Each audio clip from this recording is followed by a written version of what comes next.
ملکوں میں رہنے والے غیر مسلم اگر اپنے آپ کو انسیف محسوس کر رہے ہیں اور وہ انڈیا میں آنا چاہتے ہیں تو انڈیا کو انہیں اپنی سٹیزنشپ کا ان کے لیے کھولنا چاہیے، ویلکم۔ السلام علیکم ورحمۃ اللہ وبرکاتہ۔ معزز ناظرین کرام، اس وقت جناب مولانا محمود مدنی صاحب کے متعلق چند خبر بہت گردش کر رہی ہے۔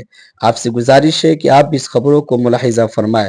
اس وقت مولانا محمود مدنی صاحب بہت بڑی بات کر رہے ہیں ٹی وی چینلوں پر بیٹھ کر، پتہ نہیں ان کو کیا ہو گیا ہے۔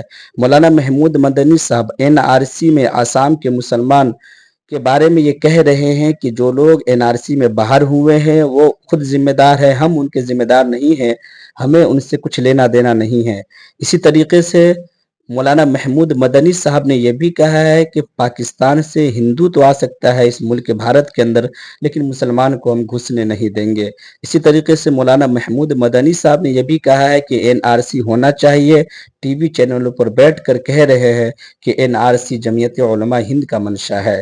اسی طریقے سے مولانا محمود مدنی صاحب نے یہ بھی کہا ہے کہ ہم بیرسٹر اسد الدین اویسی صاحب کی مخالفت کرتے ہیں، ہم ان کی سیاست سے مطمئن نہیں ہیں۔ یہ بھی کہا ہے کہ ہم بیرسٹر اسد الدین اویسی صاحب کو مسلمانوں کا نیتا نہیں بننے دیں گے۔ ان تمام باتوں کو خود مولانا محمود مدنی صاحب کی زبانی آپ ملاحظہ فرمائیں۔ آپ سے گزارش ہے کہ آپ اس ویڈیو کے متعلق کیا رائے رکھتے ہیں، ہمیں کمنٹس کر کے ضرور بتائیں۔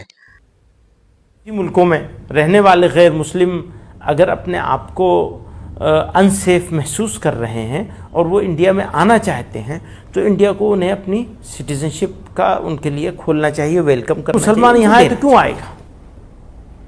اپنا ملک چھوڑ کر مسلمان اپنے ملک کا چھوڑ کر یہاں میرے ہاں کیوں آئیں گے؟ نو، مجھے کوئی مسلمان نہیں چاہیے یہاں، مجھے نہیں ضرورت ہے کسی مسلمان کی۔ باہر سے کوئی نہیں آنا چاہیے، بالکل نہیں آنا چاہیے۔ میں ان کو بہت اچھا آدمی مانتا ہوں، اسد الدین اویسی صاحب کو، لیکن یہاں پر میں ان سے بالکل ڈس ایگری کرتا ہوں کہ وہ مسلمانوں کے انڈین مسلمز کے پولیٹیکل لیڈر بننے کی کوشش کر رہے ہیں۔ اس کو ہم کامیاب ہونے نہیں دیں گے کسی قیمت پر، بالکل نہیں ہونے دیں گے۔